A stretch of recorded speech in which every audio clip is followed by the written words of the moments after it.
Bonjour et bienvenue à l'émission La Parole vivante. Cette émission où est-ce qu'on prend la Bible, on découvre qui est Dieu et quel est son plan extraordinaire qu'il a pour nous. Aujourd'hui, mon collaborateur Martin Jalbert. Salut mon cher. Salut Simon, plaisir d'être avec toi encore aujourd'hui. Plaisir partagé. Écoute, aujourd'hui, on commence un nouveau livre. Donc, depuis maintenant plusieurs mois, un nouveau livre dans une ancienne série. Là. Exactement. Nous, on fait un panorama et on regarde les liens entre l'Ancien et le Nouveau Testament, de voir la richesse de la parole de Dieu, à quel point Dieu nous laisse des pépites d'or ici et là qui pointent vers Jésus, qui pointent vers le Nouveau Testament et évidemment qui pointent aussi vers nous. Donc, on peut s'appliquer ces grandes vérités-là. Puis aujourd'hui, on est rendu dans 1 Samuel, donc ça c'est dans l'Ancien Testament. Et 1 Samuel, peut-être juste nous placer un peu dans le contexte, c'est où, ça ressemble à quoi tout ça? Oui, c'est une belle introduction que tu dis là, Simon, parce que premièrement, tout l'Ancien Testament, où des fois les gens le voient un petit peu comme étant austère, vieux, mais on voit tout le temps que Dieu est en contrôle. Et ça c'est formidable, il ne faut jamais oublier ça. Et dans un terme théologique, on va dire que Dieu est souverain. Un souverain, c'est un maître, c'est un roi qui dirige et qui a le droit de le faire parce que c'est lui qui est le patron. Parfois même, dans mon travail, je suis directeur général à Parole de Vie, puis je vais demander, à Parole de Vie Canada, je vais demander, est-ce qu'on peut, je peux emprunter ça, on peut faire ci. Puis l'autre jour, quelqu'un me dit, ben oui, tu peux le faire, c'est toi le directeur, t'as pas besoin de le demander. Puis moi, j'aime pas ça, parce que non, je veux respecter l'ordre qu'il a d'établi, mais Dieu, il est souverain. Il dirige toutes choses. Et là, on arrive au livre de 1 Samuel et qui fait littéralement la suite de 2 autres livres qu'on a beaucoup eu de plaisir avec. Ruth et Juge. Oui, on vient de terminer le livre de Ruth.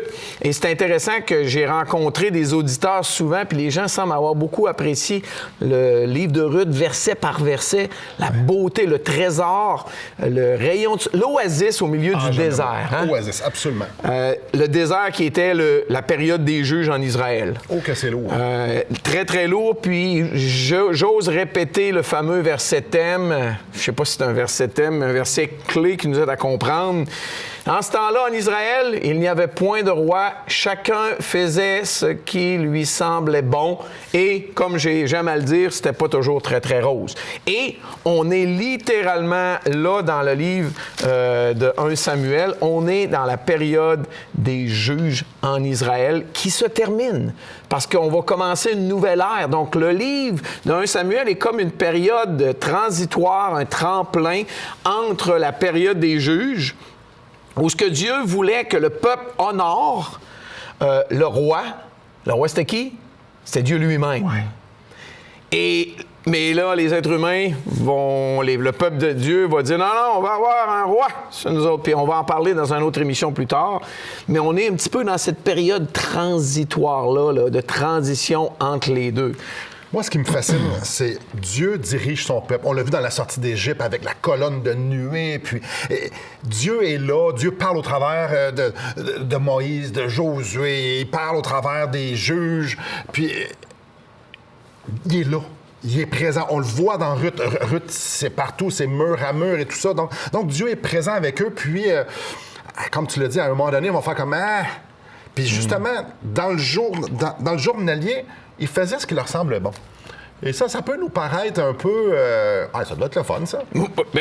C'est la réaction initiale. Ben là, écoute, c'est comme si tu disais à des enfants de 7-8 ans, là... Fais ce que tu veux. Je vais dire oui tout le mois. Je dirai jamais non. Il n'y a plus aucune règle, il n'y a plus rien. Regarde, tu fais ce que tu veux. Il là. Je suis pas sûr qu'on t'offre un mois, là.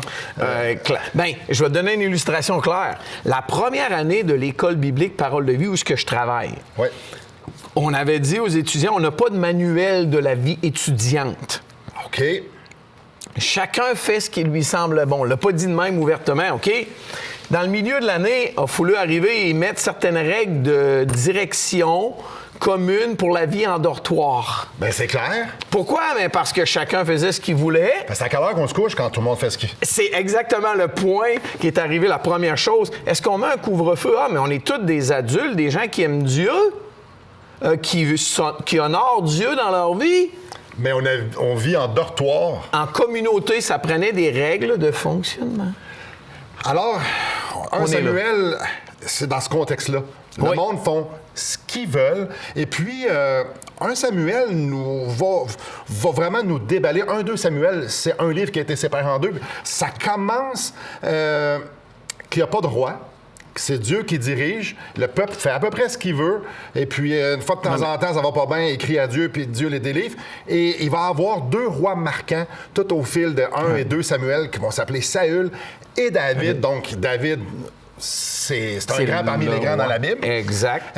Mais là, on commence au début. Puis, quand on fait tout ce qu'on veut, de la façon qu'on veut, ça se peut que ça soit ordinaire. Puis même aujourd'hui, dans notre vie, ça peut arriver de faire comme « ouais ». Mais en fait, notre société, Simon, fait beaucoup ça. Si mon voisin il fait ce qu'il veut, ça se peut-tu que moi, j'aime pas ça? Si le gouvernement fait ce qu'il veut, ça se peut-tu que moi, j'aime pas ça? Si l'école, si tout le monde fait ce qu'il veut, ça se peut-tu que ça m'amène à des places où est-ce que... Mais voyons donc, tu sais, la liberté que les gens prennent, avec tous les penchants du cœur, ça peut faire en sorte qu'on souffre. Probablement que plein de nos auditeurs qui sont dans des situations où ils font justement comme « ouais, il y a du monde autour de moi », on dirait vraiment qu'ils font tout ce qu'ils veulent, puis c'est pas Jojo, là. Non, et on est dans cette situation-là en Israël alors que le livre commence. Puis en passant, tu as mentionné que le livre, on a 1 et 2 Samuel qui a été scindé en 2. Et oui, effectivement, parce qu'il semble qu'à l'origine, c'était un seul livre. Ouais. Et bon, il y a plusieurs théories. Peut-être que, parce qu'on a des beaux livres aujourd'hui, c'est facile, mais à l'époque, c'était des rouleaux.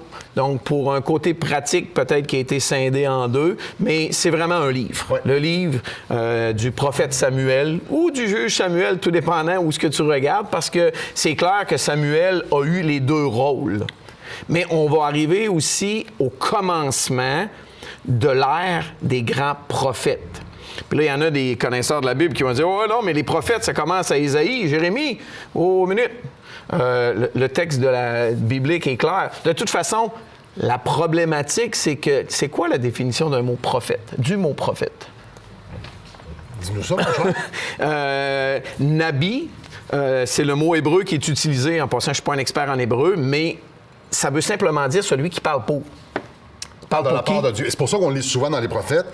Ainsi parle l'Éternel. Souvent, c'est incroyable. Je me suis amusé, une fois, entre autres, en lisant Jérémie, je me suis amusé à souligner d'une certaine couleur dans ma Bible toutes les fois que cette bout de phrase-là revenait. Je pense que je l'ai calculé une dizaine de fois par page. Parce que Dieu aime parler à son peuple, aime nous parler. Après la pause, on va plonger justement dans le premier chapitre de 1 Samuel. Il y a une histoire qui est là, qui va peut-être venir résonner avec ceux justement qui sont en train de vivre des situations où est-ce qu'ils sont dépassés, peut-être dans les injustices, peut-être dans un chaos, peut-être dans plein de doutes et tout ça, que les choses ne roulent vraiment pas nécessairement pour vous. Mm-hmm. Alors ce chapitre-là va être une source d'encouragement pour vous. J'en suis convaincu. Restez avec nous.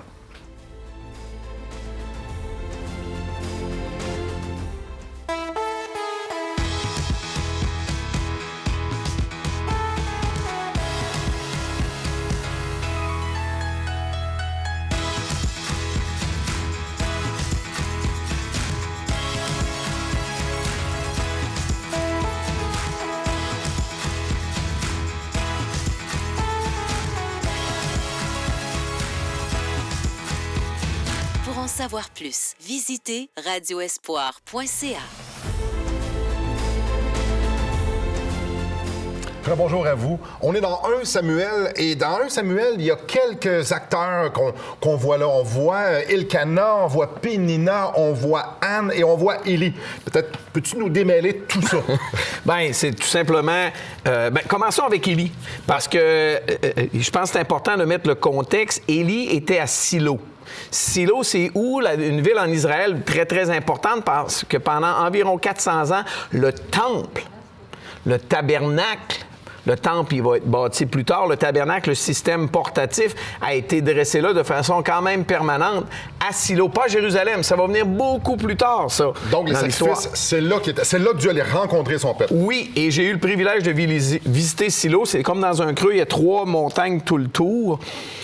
Et les gens venaient à Silo annuellement, plusieurs fois par année, pour offrir les sacrifices. Et Élie était le sacrificateur qui était là à Silo et qui s'occupait, si on veut, du tabernacle.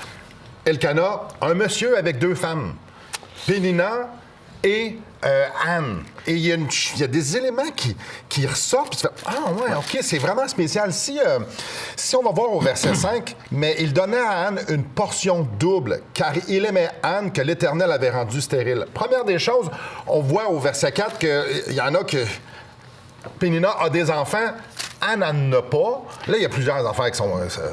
Bien, c'est intéressant. Là, faisons une petite parenthèse. Cet homme avait 2 femmes. Ben ouais, on commence avec ça. Ça commence avec ça. Bon, la Bible nous enseigne que c'est bien d'avoir deux épouses. Ouais, non. Non. L'homme quittera son père et sa mère, il s'attachera à sa femme.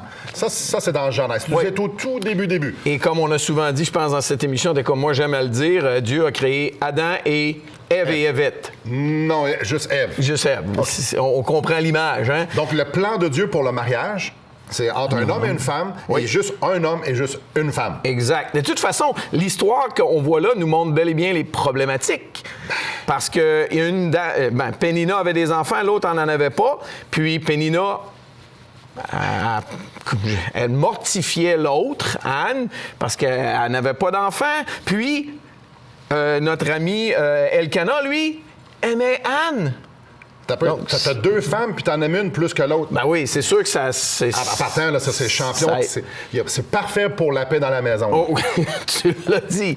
Donc, parfois, les êtres humains, puis malheureusement, encore dans notre société, on voit ça, et un terme, la polygamie, mais aujourd'hui, c'est plus le terme polyamour, et on va penser que c'est mieux, c'est bien, c'est correct. Mais regardons ça. Moi, j'aime beaucoup mieux me fier au plan que Dieu a fait initialement que d'essayer d'y aller par mes propres façons. J'ai lu quelques versets qui vont nous montrer clairement que ça n'allait pas super bien. Au verset 6, sa rivale, donc Pénina, l'autre femme, lui prodiguait des mortifications pour la porter à sûreté de ce que l'Éternel l'avait rendue stérile.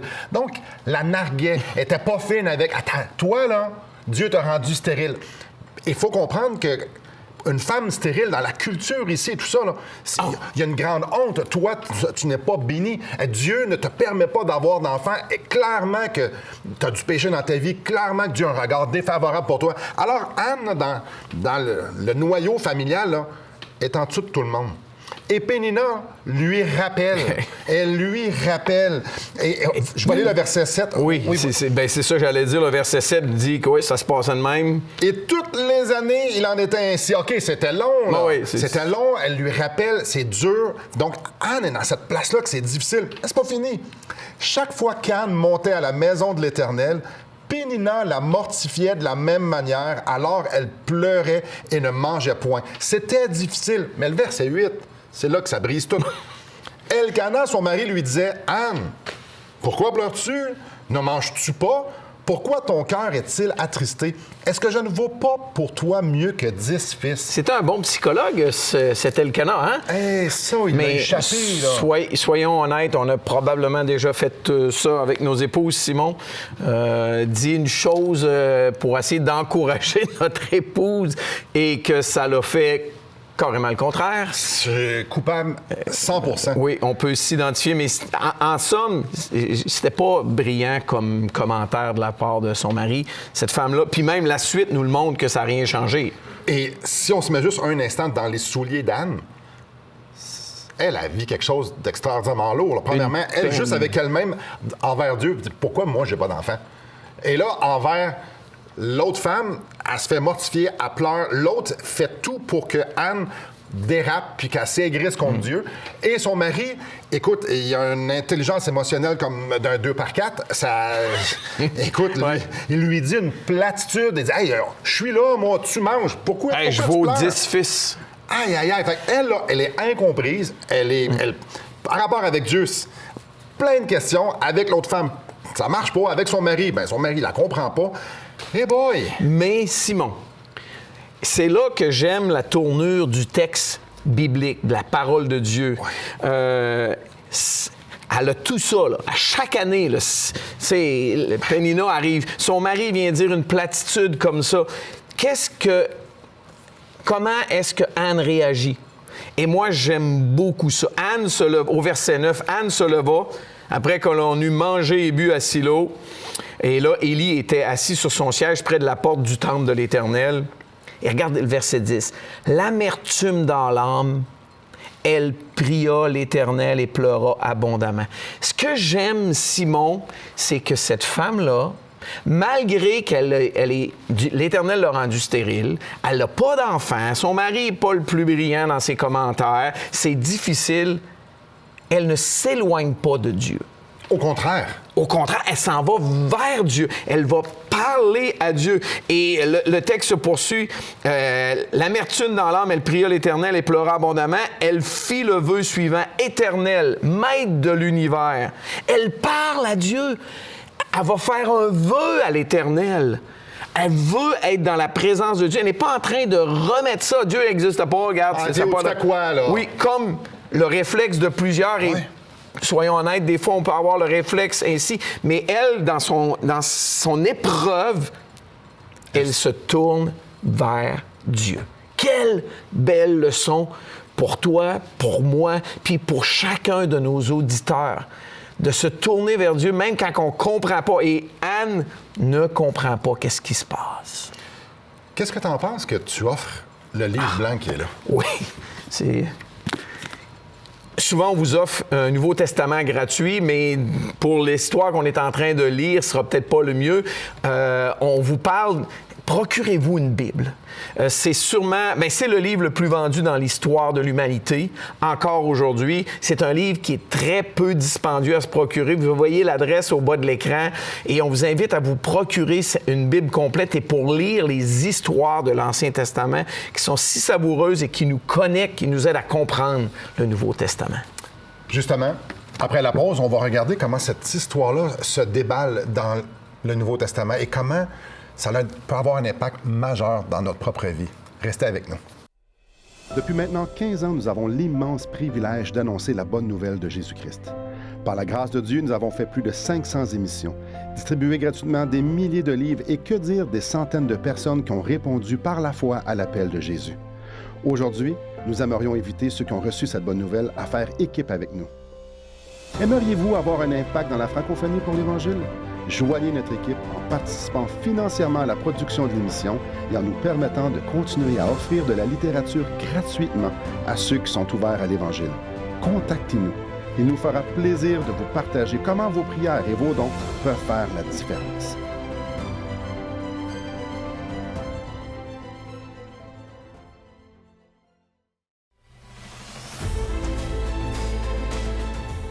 Bonjour à vous. Oui, on est dans cette histoire-là fascinante de Anne. Cette femme où est-ce que sa vie... il y a probablement beaucoup plus de questions que de réponses. Mais elle reste proche de Dieu. Exactement. Elle ne remet rien en question. Et ça, c'est une leçon en soi pour chacun d'entre nous. Elle va à la seule place où est-ce qu'elle peut avoir du secours. À Dieu. Donc, elle est stérile. L'autre femme de son mari... Elle est vraiment pas gentille avec. Son mari, il est pas mal plate. Il sait pas trop quoi. Il sait pas comment la consoler, mais pas du tout.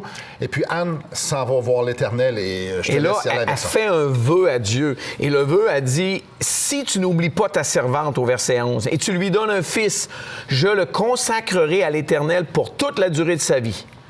Donc, elle dit, si tu veux bien me faire grâce, je te le donne, le fils, après. Wow, c'est toute qu'une promesse. Et l'histoire va... Puis, l'histoire continue, est en prière devant Dieu. Le texte nous dit, elle restait longtemps en prière, tellement longtemps, puis elle parlait dans son cœur, mais ses lèvres bougeaient. Et Élie la voyait, pensait qu'elle était ivre. Il va même la voir. Hey, qu'est-ce que tu fais là? Hey, gars, va cuver ton vin ailleurs, là. Excuse, en bon québécois, on dirait va dessouler ailleurs. Oui, au tabernacle, c'est pas la place. C'est pas du tout la place. Puis là, elle dit non, elle dit, je suis pas une femme comme ça. J'ai juste l'esprit abattu au verset 14. Je n'ai bu ni boisson enivrante, mais j'épanchais mon cœur devant l'Éternel. Ça revient à ce que je dis, est allée vers Dieu. Elle épanche son cœur. Alors, c'est beaucoup plus que de faire une petite prière. Seigneur, délivre-moi. Seigneur, je veux la vie confortable. Non. Ici, là, elle est restée assez longtemps pour qu'Élie ait fait, voyons, qu'est-ce qui se passe là? On l'a lu, hein, des mots durs au verset 10. L'amertume dans l'âme. Au verset 15, mon Seigneur, je suis une femme qui souffre en son cœur. Elle s'étend. Elle devait nommer les choses devant l'Éternel. Elle devait louer l'Éternel. Elle devait s'attendre à l'Éternel. Comme on voit dans les psaumes, vraiment, elle soupire. C'est pas une petite prière vite faite pour pouvoir Et ce qui est avoir intéressant, oui, puis ce qui est intéressant, c'est que les gens venaient au temple. Et c'est comme la fête, les gens mangeaient, buvaient, là, on l'a vu juste avant. Mais elle souffre. C'est un peu comme dans la période des fêtes, souvent, même on va le dire au Québec dans les nouvelles, souvent il y a des suicides. Pourquoi? Parce que les gens, ils célèbrent, mais il y en a d'autres qui c'est vide. Et elle est là. Mais elle s'en remet à son Dieu. Et là, Élie va lui donner une belle parole encourageante. Quand il voit la situation, il dit, OK, c'est correct. Et Élie reprit la parole au verset 17 et dit, « Pars en paix, et que le Dieu d'Israël exauce la prière que tu lui as adressée. » Il n'y a aucune idée c'est quoi la prière. Le texte nous montre qu'il l'a pas dit. Elle l'a pas dit, là. En voyant sa contrition, sa ferveur, son humilité, sa soumission à Dieu, Élie fait « Que Dieu réponde à ta prière. » Quelle belle réponse d'Élie. Oui, quelle belle posture de Anne et quelle belle réponse d'Élie. Il dit, garde, oui, parce qu'il voyait quelque chose en Anne que c'est ça que Dieu cherche. Pas qu'on lui dise tout quoi faire puis qu'on le prenne comme un Père Noël ou comme un petit génie. Puis je te dis, non. Donc, elle part de là, puis elle dit, Dieu va répondre.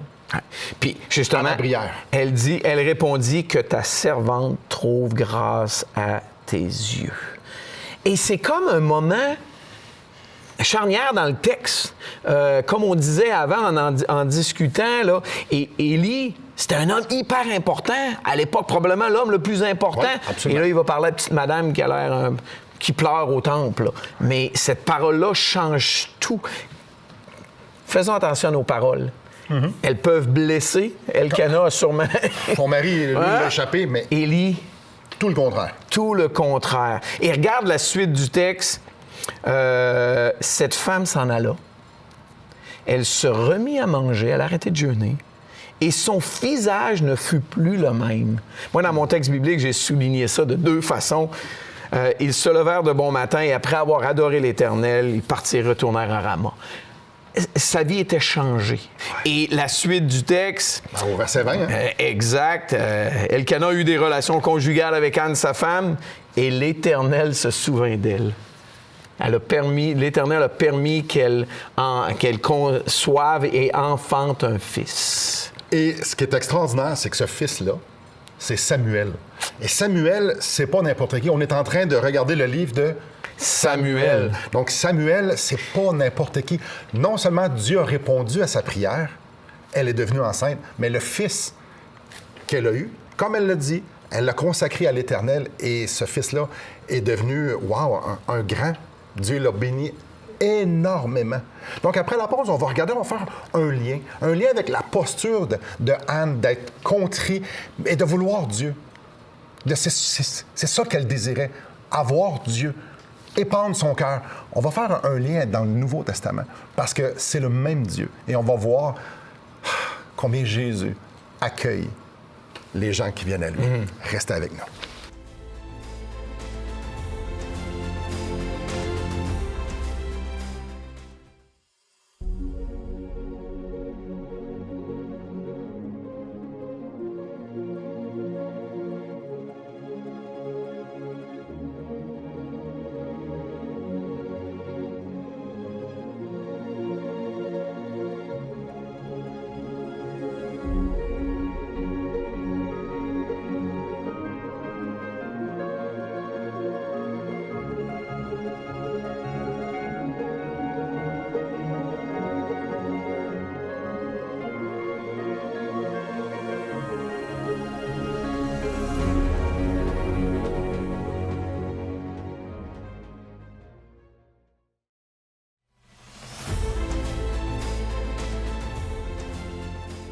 Bonjour à vous.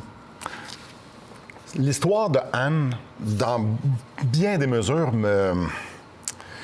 vient me rappeler l'histoire d'une femme qu'on voit dans Marc 5. Et cette femme-là, elle avait une maladie, elle avait une perte de sang depuis 12 ans. Il faut comprendre que perdre du sang pendant 12 ans, ça produit plein d'effets dans le corps et tout ça. Mais ce qui était le pire, c'est tout l'aspect d'être en retrait. La honte, l'impureté. Elle avait gaspillé toutes ses économies, le texte biblique nous le dit. Ouais. Mais ce qui est le fun, c'est qu'elle se tourne. Elle fait comme notre histoire avec Anne. Ça va pas, sa vie, pendant des années, là, on le sait. 12 ans. Mais ici, dans le Nouveau Testament, mais même Anne, pendant des années, c'est la même chose. Oui. Elle vit cette amertume-là. Et qu'est-ce que Anne a fait? Elle est allée à l'Éternel, est allée au temple, est allée pleurer, est allée prier devant Dieu, est allée pleurer devant Dieu. Et dans le Nouveau Testament, cette femme fait passablement la même chose. Au verset 27 de Marc 5, ayant entendu parler de Jésus, elle vint dans la foule par derrière et toucha son vêtement. Donc, il y a une foule, puis il est pressé, on le voit ailleurs dans le texte, il est pressé. Elle a dit, moi, c'est Jésus. Moi, je veux toucher à Jésus. Tassez-vous. Moi, c'est Jésus. Je vais aller toucher à Jésus. Et voici ce qu'elle disait. Si je puis seulement toucher ses vêtements, je vais être guéri. Si j'ai Jésus, je vais être guéri. Il est la seule solution à mon problème. Et mon problème, c'est cette perte de sang-là. Sa vie entière était... Elle tournait autour de son indisposition. Et ce que je trouve extraordinaire là-dedans, c'est qu'elle a touché le vêtement de Jésus. Et aussitôt qu'elle a touché le vêtement de Jésus, elle l'a guéri.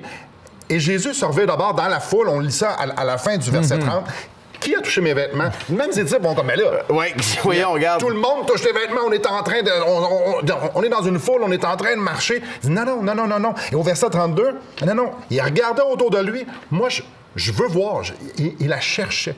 Et ce qui est extraordinaire, c'est que cette femme-là, dans son humiliation, Jésus la regarde, il écoute son histoire, et il lui dit, donc il dit publiquement, probablement les plus belles phrases qu'elle a entendues dans sa vie, il lui dit, ma fille, ta foi t'a sauvée, va en paix et sois guérie de ton mal. Il lui redonne non seulement sa santé, mais sa dignité. Il dit à tout le monde, elle est peu impure. Puis va en paix, sois dans la paix. Wow! Alors, quand on va à Jésus, quand on va à Dieu, Dieu ne dédaigne pas ceux qui ont le cœur brisé.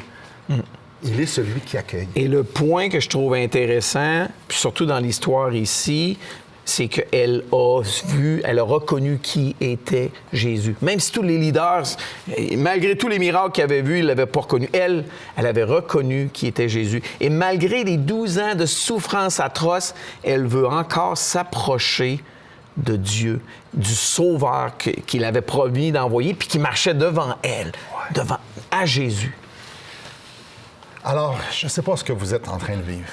Peut-être que c'est très souffrant, peut-être que c'est tout souffrant dans votre corps, peut-être dans votre cœur, peut-être vous portez des années de chaos, de souffrance, d'injustice.